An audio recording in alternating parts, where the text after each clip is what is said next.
Hello everyone, Jay Whitney here with Space Headlines. We do a quick recap of what's going on in the space arena each week. Today we're going to be talking about the second week of April 2018. Our first item has to do with Commercial Crew. The two providers, Boeing and SpaceX, are working hard toward being ready to provide the Commercial Crew services. The news is about parachute testing that's going on. This is already underway and there are more tests planned. This is a combination of different things. They're using balloons, they're using airplanes to drop simulated capsules beneath parachutes from altitudes of anywhere from 25,000 to 40,000 feet are the upcoming planned tests. And this is all in support of a first uncrewed launch of the system in 2018 and the first crewed flight in 2019. SpaceX got some good news this week. You may recall that early this year there was a classified government payload called Zuma that was launched on a SpaceX rocket, and the payload did not achieve the desired orbit, which obviously results in people trying to figure out why it happened, what was the cause of the failure, what company did it, and so forth.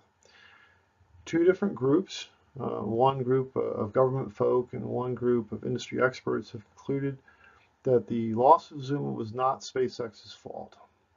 The loss was caused by a payload adapter that was put together by Northrop Grumman. So the Falcon 9 success rate is not impacted by this activity. The rocket did what it was supposed to do, and the Falcon 9 is currently enjoying a successful flight rate of 98%. Scientists track various asteroids for a wide variety of reasons. One is planetary protection. The scientists have a pretty solid estimate that there's about 25,000 large near-Earth asteroids. And we have found a lot of these asteroids. We know what the orbits are for about 8,000 of them. Unfortunately, this means there's 17,000 large near-Earth asteroids, more or less, that we don't have good orbital parameters on. We do have a plan to get better information on the situation, which is called the Near Earth Object Camera, NEOCAM. And while NEOCAM is getting some funding, it's not on the fast track. It didn't make the final cut for the next Discovery class mission. So hopefully we can get a higher priority assigned to NEOCAM.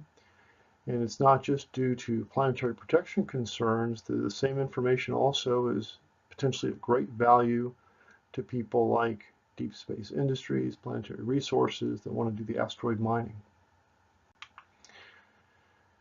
We've seen a dramatic increase in interest in the lunar return over the last year or so, and there's a new group of famous science types that are urging Congress to fully fund some of these lunar-oriented programs. This group in particular is interested in the LRO getting ongoing funding of the Lunar Reconnaissance Orbiter and development of lunar landers. The LRO is pretty affordable because it's already in place. This is basically a cost to continue the staffing and oversight of the mission and data analysis, that kind of thing. The bigger dollars have to do with development of lunar landers. This, if it's fully funded for the multiple programs that are involved, comes to roughly $330 million. This would be a great step toward a lunar return to start development of a gradually increasing capacity group of lunar landers, to start with small ones and gradually move up to a human-rated lunar lander. NanoRacks made the news with some exciting stuff. They have an idea that they're calling the Space Outpost Program, and they would like to make a space hotel. The plan is that they would use the upper stage of an Atlas V and make an outpost out of that upper stage.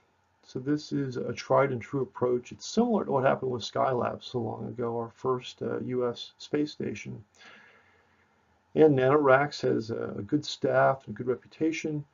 You're probably familiar with them already, but these are the people that sort of act as the middleman between people that want to fly small satellites off the space station and the space station bureaucracy of NASA and CASIS and all their processes.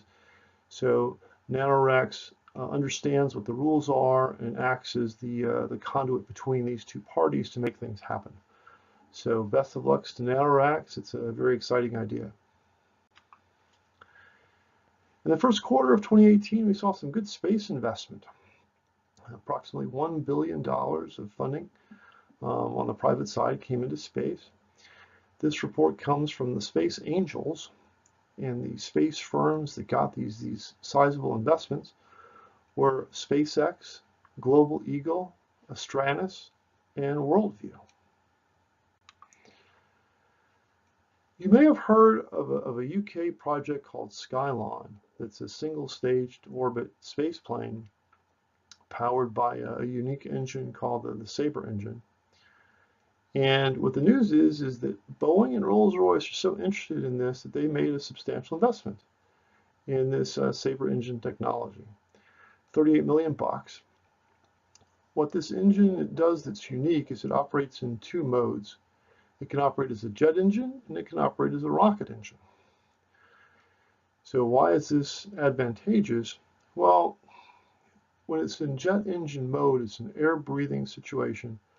So it gets its oxidizer, its oxygen from the atmosphere. So you don't have to carry all that mass. So as you're accelerating up to Mach 5 or 6, you're using jet engine mode, and you don't shift over to rocket engine mode until Mach 6 plus, more or less.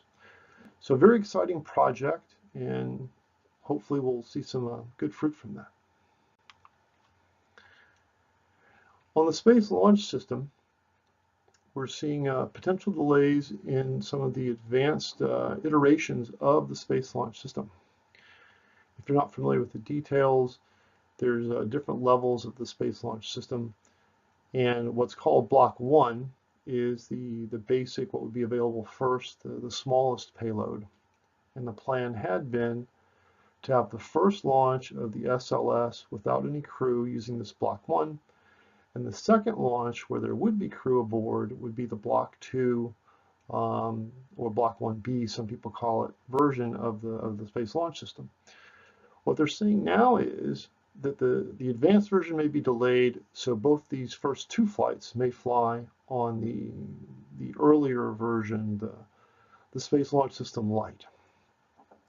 As a consequence of this, the crewed mission would have to be changed noticeably because the rocket that they would be using would not have as much capability as the advanced Space Launch System.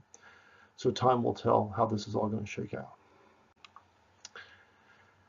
We had a nice launch by Atlas V from Cape Canaveral Air Force Station here in Florida. Launched 2 satellites for the Air Force. One of them was they call it the Seabass satellite. This is a military communications kind of a satellite.